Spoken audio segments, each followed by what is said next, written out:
I'm going to talk about identity columns in PostgreSQL. So what are identity columns and how many ways we can generate identity columns, right? So before we get into identity columns, let's talk about a simple scenario. Let's say you have a table called customers, okay, ID and then simple name, right? Let's create this table.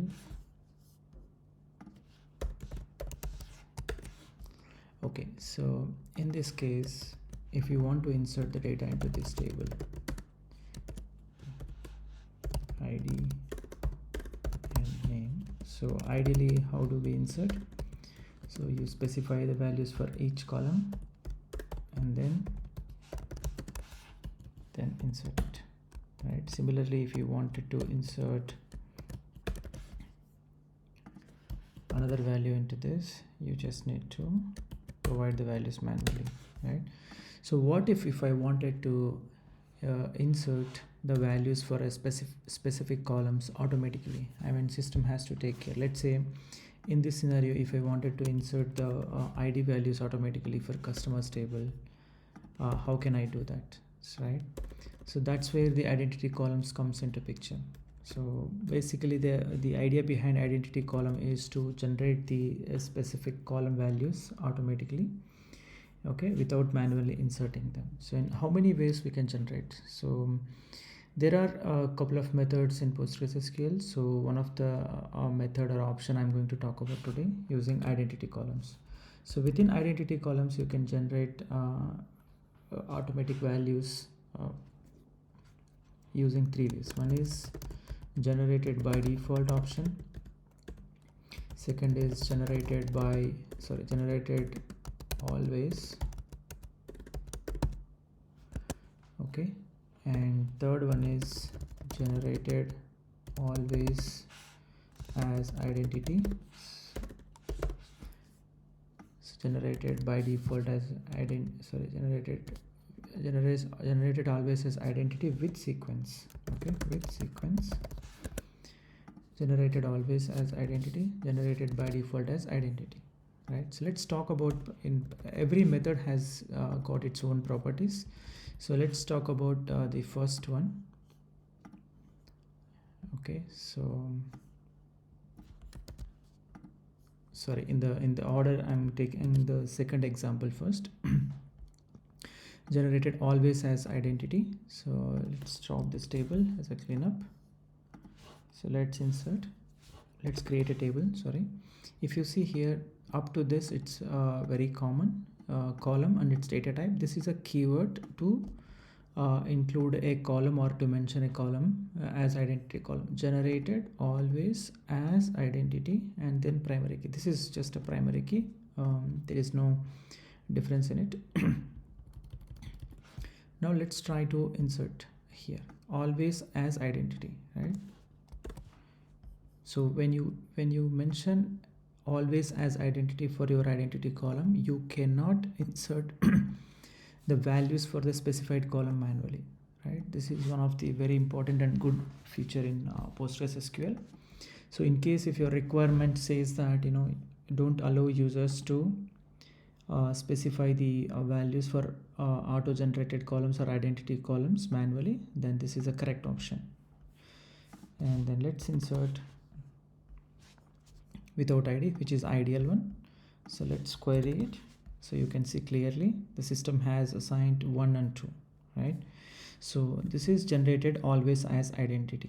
Okay, please remember that with this option you cannot insert a row for generated as always identity column manual values, okay. And the second option is generated by default as identity, right? So let's take second option here. Let us take the same table and modify a few things. This is option 2. So let's try to create another table here, okay, generated by default, okay, that's all. Okay, so let's create this table. let's drop this table.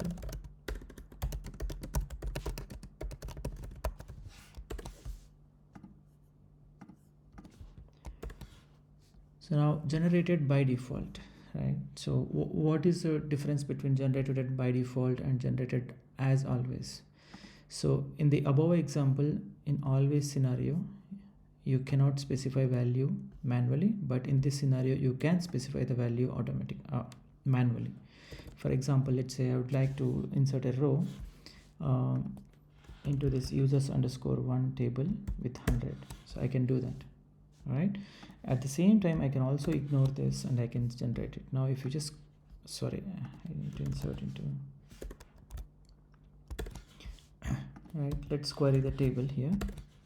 So if you see, this is a manually inserted row, and these two rows are inserted using this automated configuration or identity column configuration, right? 1 and 2. But please remember, in case, if you see here, there is a primary key also in place. So tomorrow in your business logic, when you try to insert a row with 100, that will result into error. So this is kind of, you need to be attentive and you need to be precautious when you are inserting manual value, and you always need to ensure that in future you are not going to utilize or use this value anywhere in your logic or in your code. Okay, in that case, this is a good option. Otherwise, this will result into error, right?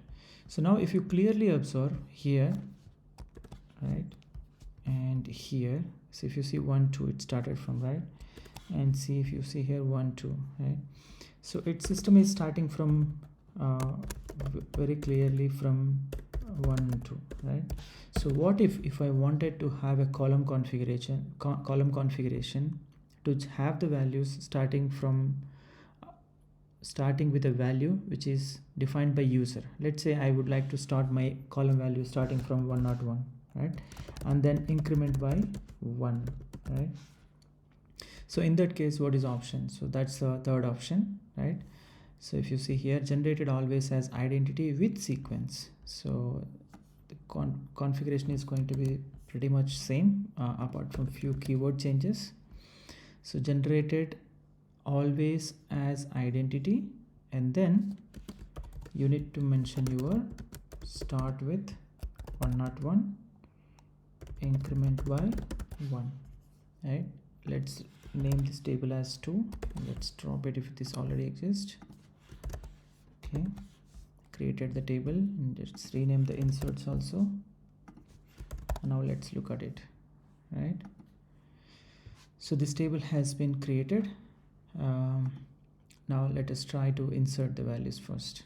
Okay, so let's query. So ideally the two records should have the values as 101 and 102, right? So there you go. So similarly, if you wanted to increment by 2 3 4, whatever you want, you can increment. It's up to your business requirement. And now coming to the specifying manual value, since still this is always as identity, you are not allowed to specify the values manually. So that's all about all three options. Let me just summarize it. So in Postgres, using identity keyword, you can generate values automatically by PostgreSQL for a given or a specific column in 3 ways. One is generated by default, right? Generated always, and generated always with sequence. Thank you for watching the video.